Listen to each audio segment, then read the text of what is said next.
नमस्कार, hornbill TV में आपका स्वागत है और मैं आपके साथ प्रिया बिस्ट। बुलेटिन की शुरुआत करेंगे इस वक्त की बड़ी खबर के साथ। इस वक्त की बड़ी खबर देहरादून से सामने आ रही है, जहां बीकेटीसी के नवनियुक्त अध्यक्ष ने अपना कार्यभार संभाल लिया है। हेमंत द्विवेदी ने हवन पूजन कर कार्यभार ग्रहण किया। 3 मई को बीकेटीसी के अध्यक्ष पद पर सरकार ने नियुक्त किया था।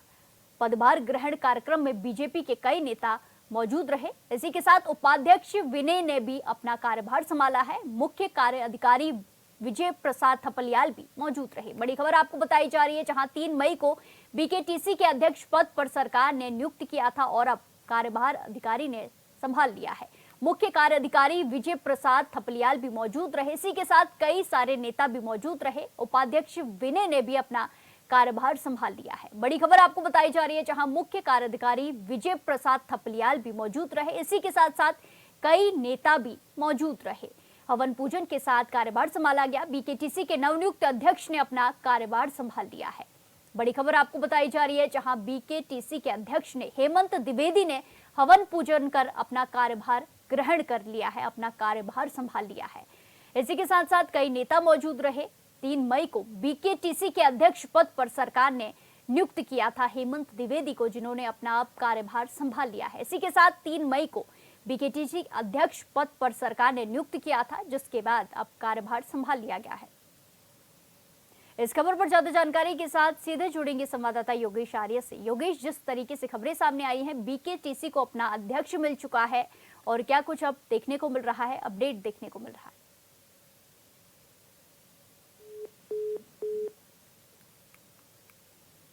हमारे संवाददाता से हमारा संपर्क नहीं हो पा रहा है। ये बड़ी खबर आपको बताई जा रही है, जहां मुख्य कार्याधिकारी विजय प्रसाद थपलियाल भी कार्यक्रम में मौजूद रहे।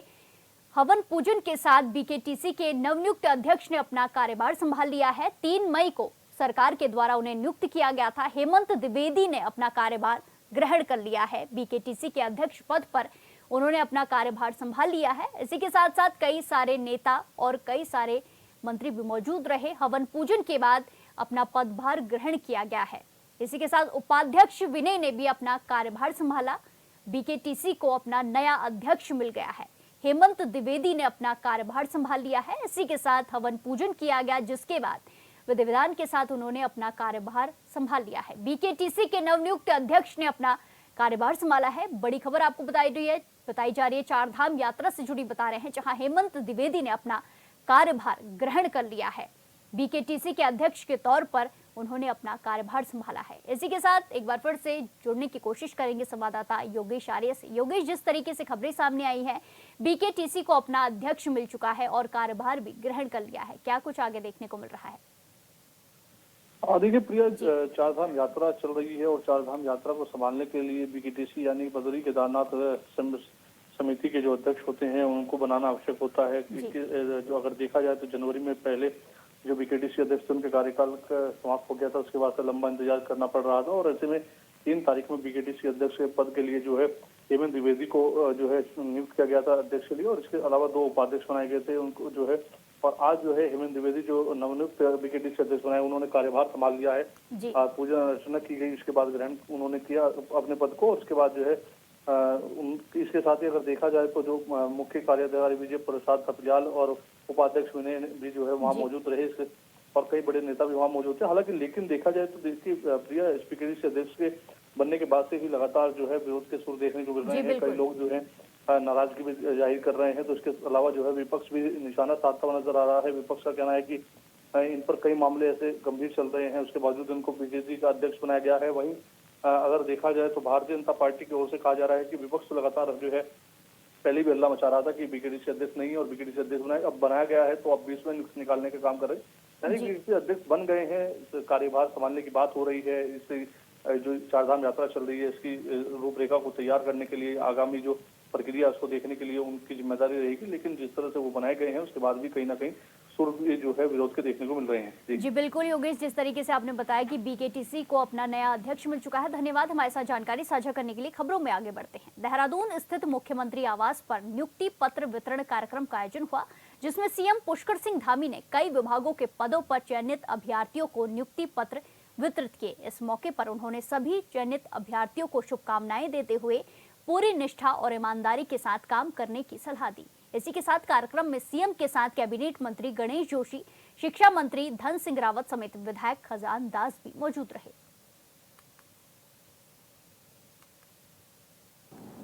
हमारे राजपुर विधानसभा के लोकप्रिय विधायक आदरणीय खजान दास जी, कैंट क्षेत्र की लोकप्रिय विधायक आदरणीय सविता कपूर जी, उच्च शिक्षा उन्नयन समिति के उपाध्यक्ष आदरणीय डॉक्टर देवेंद्र भसीन जी, डॉक्टर जयपाल सिंह जी, श्री रंजीत कुमार सिन्हा जी, शिक्षा विभाग डॉक्टर आर राजेश जी और सभी दोनों विभागों से आए हुए सभी हमारे अधिकारीगण और जिनको आज नियुक्ति पत्र प्राप्त हो रहे हैं, ऐसे सभी हमारे चयनित अभ्यर्थीगण, मैं आप सभी का आज यहाँ मुख्य सेवक सदन में आप सबका अपनी ओर से इस विशेष कार्यक्रम में आप सबका स्वागत करता हूँ, आप सबका अभिनंदन करता हूँ। इसके साथ ही आज मैं चिकित्सा शिक्षा विभाग के अंतर्गत राजकीय मेडिकल कॉलेज में 53 प्रोफेसर, असिस्टेंट प्रोफेसर, राजकीय नर्सिंग कॉलेज में 26 ट्यूटर और 7 मेडिकल सोशल वर्करों के साथ ही उच्च शिक्षा विभाग में 52 प्रोफेसर, असिस्टेंट प्रोफेसर पदों पर नियुक्ति पाने वाले सभी अभ्यर्थियों को मैं हार्दिक बधाई देता हूं, शुभकामनाएं देता हूं। और आपके जीवन का ये महत्वपूर्ण दिन आपकी मेहनत से, आपके समर्पण से और लगन के साथ साथ आपके अभिभावकों की, माता पिता की, आपके गुरुजनों के अथाह परिश्रम के कारण आज ये जीवन में आपका ये दिन आया है। इसलिए मैं आपके साथ साथ आपके अभिभावकों को भी, आपके गुरुजनों को भी जिन्होंने आपका मार्गदर्शन किया है, उन सभी को भी बधाई देता हूं। साथ ही आप सबके उज्जवल भविष्य की कामना करता हूं कि आप सभी आने वाले समय में जो आपको नया दायित्व मिल रहा है उसको पूरी ईमानदारी के साथ और पूरे समर्पण के साथ आगे बढ़ाएंगे, उस समर्पण को पूरा करेंगे, अपने दायित्व को आगे बढ़ाएंगे। और साथियों, अध्यापन करना ये सच में कोई सामान्य कार्य नहीं है, एक बहुत बड़ी जिम्मेदारी है जिसमें हम अनेक लोगों को एक पाथवे देते हैं, उनका मार्गदर्शन करते हैं, उनको भविष्य के रूप में तैयार करते हैं और एक भविष्य तैयार करते हैं। मैं ये कहूँ तो इसमें कोई अतिशयोक्ति नहीं होगी। और चिकित्सा क्षेत्र में तो अध्यापन तो और भी अधिक जिम्मेदारी वाला कार्य होता है, क्योंकि चिकित्सा क्षेत्र में छात्र छात्राओं को पढ़ाने के साथ ही सिखाया जाता है कि उनकी प्रैक्टिकल जो क्लासेज हैं उसका एक लंबा दौर चलता है। अभी तक आप लोग केवल एक चिकित्सक थे, लेकिन आज से आप लोग उत्तराखंड में चिकित्सकों की एक नई पीढ़ी तैयार करने के मिशन में जुटेंगे। एक बड़ा मिशन आपके पास होगा और आप सभी के जो पढ़ाए हुए और आपके मार्गदर्शन में तैयार हुए जो विद्यार्थी हैं वो भविष्य में चिकित्सक बनकर देश और समाज की सेवा में अपना योगदान करेंगे। साथियों, आदरणीय प्रधानमंत्री श्री नरेंद्र मोदी जी के मार्गदर्शन एवं उनके सहयोग से हमारी राज्य सरकार स्वास्थ्य के क्षेत्र को निरंतर आगे बढ़ाने के लिए काम कर रही है। अनेक इंफ्रास्ट्रक्चर तैयार हो रहे हैं। नए अस्पतालों का निर्माण करने के साथ ही सरकारी अस्पतालों को आधुनिक बनाने और उनकी क्षमता बढ़ाने पर हम निरंतर कार्य कर रहे हैं। इतना ही नहीं, प्रत्येक जनपद में मेडिकल कॉलेज खुले, उसके लक्ष्य को लेकर भी हम नए नए मेडिकल कॉलेजों का निर्माण कार्य भी करवा रहे हैं। और नए मेडिकल कॉलेजों का निर्माण होने से प्रदेश में जहां स्वास्थ्य सुविधाएं बढ़ेंगी, उसके साथ ही अधिक से अधिक संख्या में चिकित्सक तैयार करने का मार्ग भी प्रशस्त होगा। नए नए हमको डॉक्टर मिलेंगे, नए नए अन्य जो मेडिकल स्टाफ है वो प्राप्त होगा। मैं आप सभी से यही अपेक्षा रखूंगा कि आप सभी अपनी जिम्मेदारियों का जो निर्वहन है वो ईमानदारी के साथ करेंगे, क्योंकि ये मात्र एक नौकरी नहीं है, बल्कि ये मानवता की सेवा करने का एक महान अवसर है। और सच में मैं बताऊं, आप सभी अपने अपने क्षेत्रों में जाकर इसको ईमानदारी के साथ, समर्पण के साथ आगे बढ़ाएंगे तो एक बात मैं गारंटी के साथ कह सकता हूं कि आपका ये जीवन तो सफल हो ही गया है, क्योंकि आपको एक अच्छी सेवा मिल गई है और आपने जो भी अभी तक परिश्रम किया है उस परिश्रम के लिए उसका एक ये प्रतिफल है, ये परिणाम है जो आपका चयन है। लेकिन इस जीवन के साथ अगर यही समर्पण आपका रहा तो इस जीवन के साथ साथ आने वाले जितने जीवन आपके होंगे वो सारे के सारे जीवन सफल हो जाएंगे। कई जीवनों का उत्तराखंड में चारधाम यात्रा जारी है। ऐसे में पुलिस की ओर से बड़े स्तर पर सत्यापन अभियान चलाया जा रहा है। वहीं देहरादून पुलिस भी लोगों का सत्यापन करा रही है और इसके लिए अलग अलग थानों में पिछले काफी समय से सत्यापन किया जा रहा है।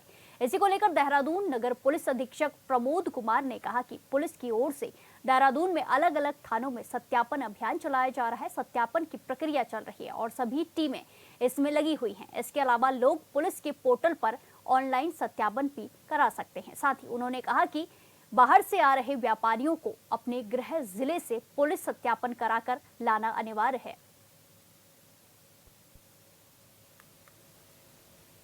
चारधाम यात्रा के दृष्टिगत और किसी प्रकार की कोई यहाँ पे अप्रिय वारदात ना हो, तो इसके दृष्टिगत देहरादून पुलिस के द्वारा एक वृहद सत्यापन अभियान चलाया जा रहा है। और वैसे आप सब लोग विदित हैं कि हमारे द्वारा जो है लगातार विभिन्न थाना क्षेत्रों में समय समय पर जो सत्यापन अभियान चलाया जा रहा है। और इसके अलावा भी जो भी हमारे विभिन्न पोर्टल्स हैं, उत्तराखंड पुलिस ऐप है, उसमें भी अब तो ऑनलाइन भी कोई मकान मालिक है, लैंडलॉर्ड है, तो वो सत्यापन की कार्रवाई जो है कर सकता है। जो ऑनलाइन डेटाबेस एक तैयार हमारे द्वारा किया जा रहा है। और साथ ही साथ जो भी अब चारधाम में अगर कोई व्यापारी हैं या बाहर से कोई भी व्यक्ति अपना किसी कारोबार या व्यापार करने के लिए अगर यहाँ पे आ रहा है, तो वो अपने जो मूल उसका जनपद है, गृह जनपद है, वहाँ का जो उसका संबंधित थाना है, वहाँ से वो अपना सत्यापन अगर करवा के लेके आएंगे तो हम लोगों के लिए भी सहूलियत होगी और उनको अपना काम करने में भी यहाँ पे। उत्तराखंड में 30 अप्रैल से चारधाम यात्रा शुरू हो गई है। वहीं ऋषिकेश में चारधाम यात्रा ट्रांजिट कैंप और हरबटपुर में भी कैंप बनाए गए हैं, जहां श्रद्धालु अपना पंजीकरण करा रहे हैं। इसको देखते हुए जिला देहरादून में खाद्य विभाग की टीम पूरी तरह सक्रिय है। देहरादून के जिला खाद्य संरक्षा अधिकारी मनीष सिंह सयाना ने कहा कि सभी यात्रियों को सही भोजन मिल सके, इसकी गुणवत्ता के लिए ऋषिकेश और हरबटपुर में टीम मौजूद है। टीमों की ओर से वहां लगे हुए खाने के स्टॉल पर खानों की लगातार चेकिंग की जा रही है।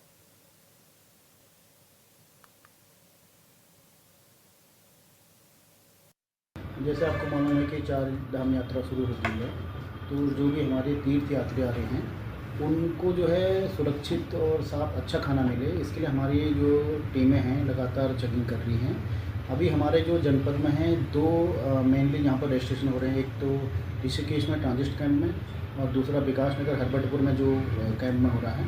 वहाँ पर क्योंकि पब्लिक को जो है ट्रांजिट कैंप में जो है कोई संस्था द्वारा निःशुल्क खाना दिया जा रहा है, तो उसके भी जो है वहाँ के लिए हमने एक फूड सेफ्टी ऑफिसर जो ऋषिकेश में संतोष कुमार, उनको डेप्यूटेड किया है, जो डेली चेक करेंगे वहाँ पे और हमको रिपोर्ट देंगे। दूसरा जो विकास नगर में है, वहाँ पे भी जो हमारे जो विकास नगर फूड सेफ्टी ऑफिसर हैं उनकी ड्यूटी लगाई हुई है। वो जाते हैं वहाँ पे चेक करते हैं और मेनली जो ओवर रेटिंग है, कोई ज़्यादा खाना नहीं ले, उसके लिए जो है ज़्यादा प्राइस न ले, इसके लिए जो है वहाँ पे जो हरबटपुर में है हमने उनको जो है रेट लिस्ट चिपका गया है और उससे ज़्यादा कोई भी जो है पैसा नहीं ले सकता। जी। देहरादून पुलिस ने सोशल मीडिया पर भ्रामक खबर प्रसारित करने वालों को खास चेतावनी दी है। इसको लेकर देहरादून पुलिस अधीक्षक नगर प्रमोद कुमार ने कहा कि अक्सर देखा जाता है कि लोग सोशल मीडिया पर जानकारी के अभाव के चलते गलत भ्रामक खबरें पोस्ट कर देते हैं, जिससे समाज में गलत प्रभाव पड़ता है। ऐसे लोगों पर पुलिस की खास नजर है, निगरानी है और पुलिस की ओर से ऐसे पोस्ट करने वाले लोगों पर वैधानिक कार्यवाही की जाती है। उन्होंने बताया कि पिछले कुछ दिनों में पुलिस की ओर से 100 से ज्यादा पोस्ट को डिलीट कराया गया है, हटाया गया है और अगर कोई भी गलत तरीके की पोस्ट करता है तो उसके खिलाफ पुलिस के द्वारा सख्त कार्रवाई की जाएगी।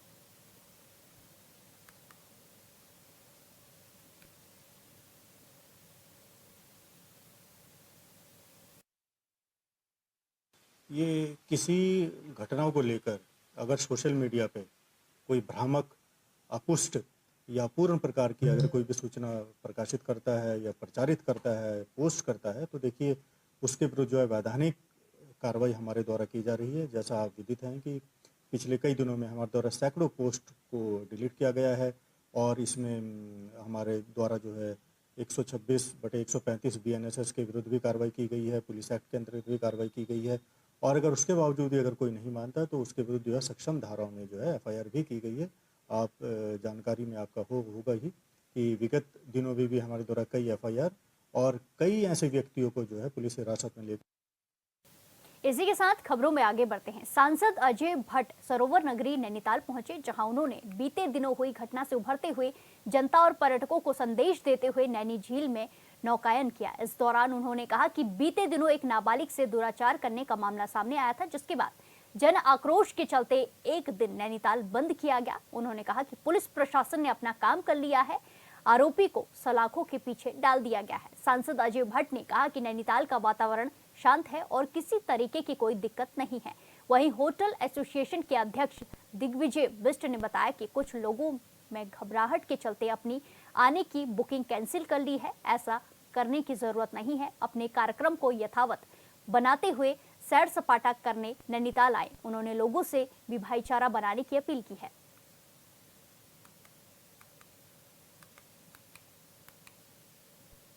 इसी के साथ खबरों में आगे बढ़ते हैं। उत्तराखंड में 30 अप्रैल से 4 धाम यात्रा शुरू हो गई है। इसी के चलते 2 मई को बाबा केदारनाथ धाम के कपाट भी खुल गए हैं, जिसमें 4 दिनों में ही 1 लाख से ज्यादा श्रद्धालुओं ने बाबा केदारनाथ के दर्शन किए हैं। वहीं उत्तराखंड बीजेपी की प्रदेश प्रवक्ता कमलेश रमन ने कहा कि लाखों की संख्या में श्रद्धालुओं का आना यात्रा के लिए एक शुभ संकेत है और प्रदेश की सरकार ने 4 धाम यात्रा को लेकर बहुत ही अच्छी व्यवस्था की हुई है। इसी का नतीजा है कि अपार संख्या में श्रद्धालु यात्रा के लिए आ रहे हैं और आने वाले दिनों में रिकॉर्ड श्रद्धालु चारों धामों के दर्शन करने के लिए यात्रा पर आएंगे। साथ ही यात्रा को सुगम बनाने के लिए राज्य की सरकार की तरफ से सभी सुविधा श्रद्धालुओं को दी जा रही है।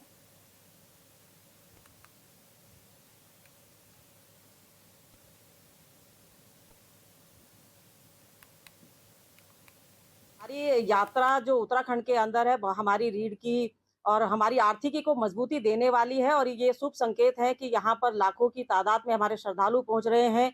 सरकार की जो किए गए विकास कार्य हैं और जो सरकार ने इंतजाम किए हैं हमारे श्रद्धालुओं के लिए, मुझे लगता है पुष्कर सिंह धामी जी को इसका धन्यवाद देना चाहिए, जिनकी निगरानी में, जिनकी मॉनिटरिंग में इतनी अच्छी और इतनी भव्य यात्रा चलने का काम हुआ है। तमाम रूटों पर भी माननीय मुख्यमंत्री जी ने मॉनिटरिंग करने का काम किया, तमाम सभी अधिकारियों को दिशा निर्देश देने का काम किया।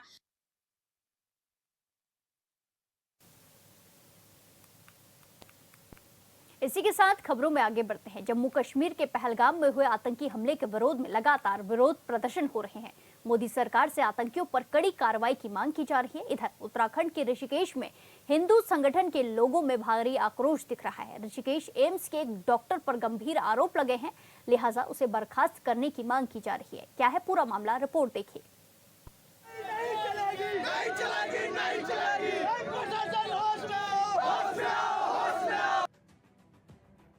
जम्मू कश्मीर के पहलगाम में हिंदू पर्यटकों पर हुए हमले के बाद ऋषिकेश एम्स में एक डॉक्टर पर मिठाई बांटने का आरोप लगा था, जिससे आक्रोशित बजरंग दल के कार्यकर्ताओं ने एम्स के बाहर जमकर नारेबाजी कर डॉक्टर पर कड़ी से कड़ी कार्रवाई की मांग की थी। लेकिन जब एम्स प्रशासन ने डॉक्टर पर कार्रवाई नहीं की तो अब एक बार फिर हिंदू संगठन सड़कों पर उतरा हुआ है। आज से पूर्व में भी जो हमारा पहलगांव में हमला हुआ था उसमें डॉक्टर तंजीम अकरम ने एम्स ऋषिकेश में डॉक्टर तंजीम अकरम है जो कि मिठाई वितरण का कार्यक्रम कर रहे थे। जब पूरा देश शोक मना रहा था तो उस समय जो है तंजीम अकरम के द्वारा मिठाई बांटी जा रही थी। आज से कुछ दिन पूर्व हमने जो है एम्स डायरेक्टर को ज्ञापन भी दिया था मैम को। मैम ने जो है हमें कुछ दिन में कार्रवाई करने का जो है आश्वासन दिया था। आज जो है 1 हफ्ता हो चुका है ज्ञापन को दिए भी, उसमें कोई कार्रवाई नहीं हुई। आज हम एम्स डायरेक्टर मैम से उसके खिलाफ कार्रवाई की मांग करने आए हैं। आज भी उनके खिलाफ कोई कार्रवाई नहीं हुई। आज हमें तहसीलदार के और SSI विनोद कुमार जी के द्वारा आश्वासन दिया गया कि 1 हफ्ते में उसके खिलाफ जो है एक्शन लिया जाएगा और नहीं लिया जाता तो उग्र आंदोलन होगा और बड़ा आंदोलन होगा।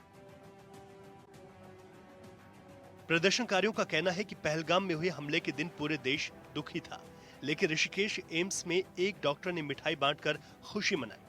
हिंदू संगठन और बजरंग दल के कार्यकर्ताओं को जब इस बात का पता लगा तो गुस्साए कार्यकर्ताओं ने एम्स में हंगामा काटा और डॉक्टर पर कार्रवाई की मांग की। कार्यकर्ताओं के पूछे जाने पर उसने बताया कि मिठाई ईद की बांटी जा रही थी, जबकि ईद 1 महीने पहले जा चुकी थी। हम उसकी डिग्री कैंसिल करने की मांग कर रहे हैं और उसको यहाँ से बर्खास्त करने की मांग कर रहे हैं। ये प्रदर्शन कब तक चलता रहेगा?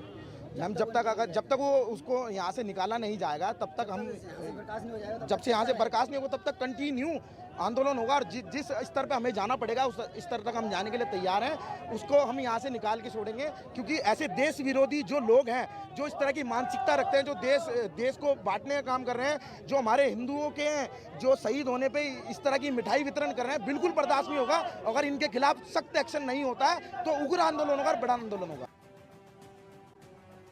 आरोप है कि पहलगाम में 26 हिंदुओं की हत्या पर ऋषिकेश एम्स के डॉक्टर तंजीम अकरम ने 23 अप्रैल को जश्न मनाया और मिठाइयां बांटी। खबर मिलने के बाद ही हिंदू संगठन के लोगों ने हंगामा और कड़ी कार्रवाई की मांग की थी, लेकिन अब तक डॉक्टर पर कार्रवाई के नाम पर कुछ नहीं हुआ, जिससे हिंदू संगठन के लोगों ने फिर से भारी आक्रोश दिख रहा है। हिंदू संगठन के लोगों ने साफ शब्दों में कहा, अब भी अगर कार्रवाई नहीं की गई तो आगे उग्र आंदोलन होगा, जिसकी जवाबदेही शासन और प्रशासन की होगी। कि हम यहाँ जो सब एकत्रित हुए हैं, इसलिए एकत्रित हुए हैं कि एक डॉक्टर ने यहाँ पर 22 अप्रैल को जब ये पहलगाम की घटना हुई, हम हिंदुओं की नृशंस हत्या हुई, उस दौरान उसने यहाँ मिठाई बांटकर जश्न मनाया। हमें आक्रोश है, खून खोल रहा है कि एक मुस्लिम डॉक्टर ऐसा कैसे कर सकता है। यह डॉक्टर देशद्रोही है, देशद्रोही है। और एम्स प्रशासन और हमारा स्थानीय प्रशासन कुछ नहीं कर पा रहा है। हमें इस बात का बेहद अफसोस है, आक्रोश है और इन्हें कार्रवाई करनी पड़ेगी, वरना हम बजरंग दल का एक सिद्धांत है, रोको, टोको और ठोको। अगर नहीं मानेंगे, हम पहले हमने रोका, अब टोका, और नहीं मानेगा तो हम ठोकेंगे। बात सिर्फ उत्तराखंड के ऋषिकेश में हिंदू संगठन के लोगों के विरोध प्रदर्शन की नहीं है। आतंकी हमले के बाद से लगातार देश भर में पाकिस्तान के खिलाफ लोग सड़कों पर उतर रहे हैं और मोदी सरकार से कड़ी कार्रवाई की मांग की जा रही है। सरकार ने सेनाओं को खुली छूट दी है। बॉर्डर पर सेना के जवान पाकिस्तान और आतंकियों को करारा जवाब दे रहे हैं, लेकिन देश में ही कुछ लोग ऐसे हैं जो आतंकी के समर्थन में कभी सोशल मीडिया पर पोस्ट कर रहे हैं तो कभी बयान दे रहे हैं, जो आज के समय में बड़ा सवाल है।